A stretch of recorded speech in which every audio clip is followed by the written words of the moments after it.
Okay guys, I'm here today with Joel Bane, huge honor for me.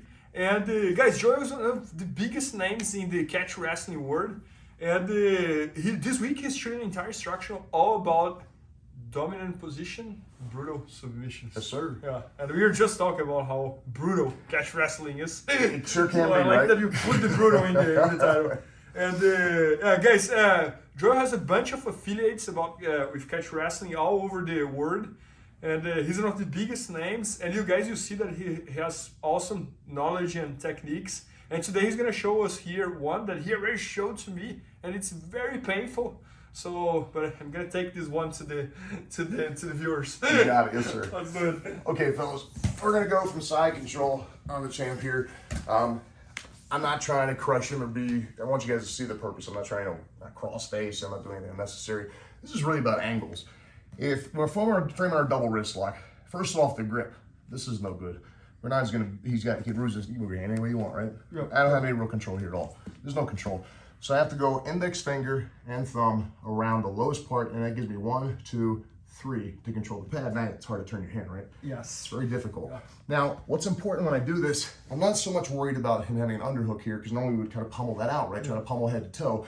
If he does that, we can just barely go ahead and try and spin out. If he spins out, what happens to his arm? Yeah. He's gonna end up in the double wrist lock no matter what. So I'm not in too much danger there is what I'm trying to say. But he's not just gonna give this to me, and I need to be as smart about this as possible. So what I do, I drop this leg back, and I'm gonna get an angle about 45 degrees towards the hand. That allows me to feel a little more weight on that hand, right? And I'm trying to pin that hand. I don't pull the shoulder up with my hand. I make a fist here, and I push it just behind his scapula, right there on the outside of his traps, the big part of the traps in the back. Now watch my right knee. He's gonna come gently. I'm not trying to hit him. Behind his knee, my legs lift. I'm attaching him to my chest. My legs lift up. Oh my God. Okay? And my right knee drives to get the grip. You okay? Yes. All right. Gotta keep the champ healthy. Now, now watch how my wrists move. My wrists and elbow go together. My elbow drops and my wrists are gonna roll to start going into his armpit. I'm not trying to run it up his back. I drop the elbow and I roll my wrist to finish right there. Okay, that's really tight, right, Coach? Yes. Really So tight. that's great. Well, you know how you get really flexible people. We don't do submissions because, oh, look at all the submissions we can do. We do it because everybody's built differently, and you want to keep on the offense and attack. So when I have this, I'm gonna take this hand off the wrist and secure this, wrapping my hand over top to maintain positive control. So it feels like I never really leave you, right? Yeah. I'm still on it, and I flex that forearm. Just a little bit, okay? Yeah. And I move. Now, if I don't block his hips, he's just gonna circle with me. So I block his hips. If I'm trying to be really rough, I'm gonna cross face him to get a different neck crank, but I'm gonna take care of him. It's not gonna make a difference on the submission. When I move around here, I'm gonna go under the neck here, and normally there'd be no room, but I want you guys to see what I'm doing. Under the neck, and I grab my bicep.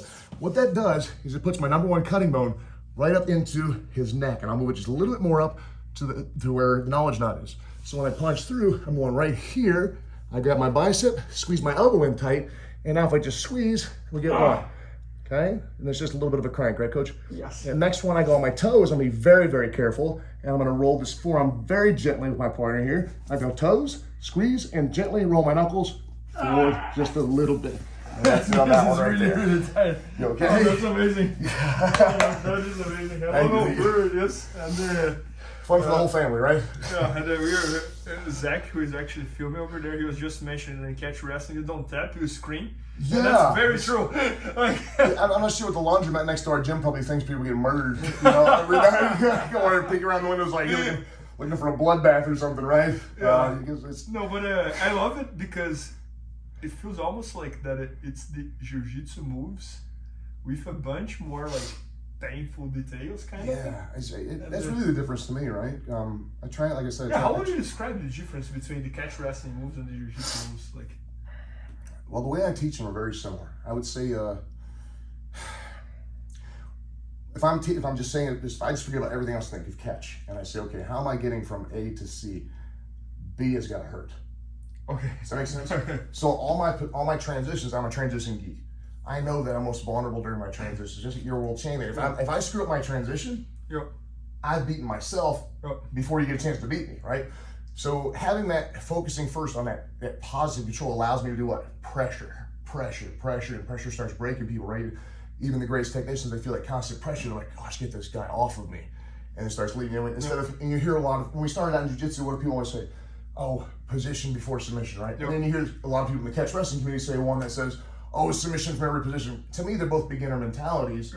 Because to truly catch, or somebody who's really talented, who's been doing this a long time, I have to transition to the submission, where I'm literally flowing into the kill.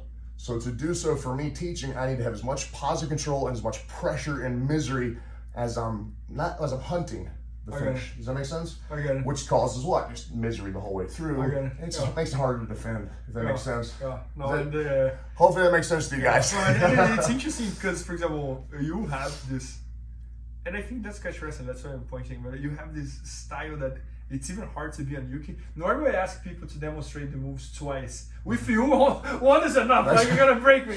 But with new balance is the same thing. I think that's a compliment. That's a compliment.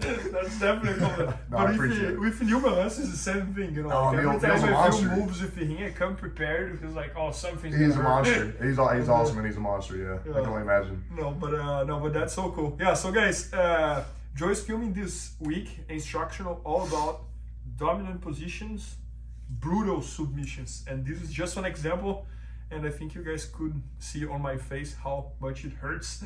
So I think everyone is gonna enjoy, and I hope you guys enjoy it, and make sure to check it out. It's gonna be at bjjfanatics.com. Maybe by the time you're watching it's already there, so check it out, and thanks so much, brother. Was able to get you here. Thank you. Please help me out to grow my YouTube channel. Just click subscribe.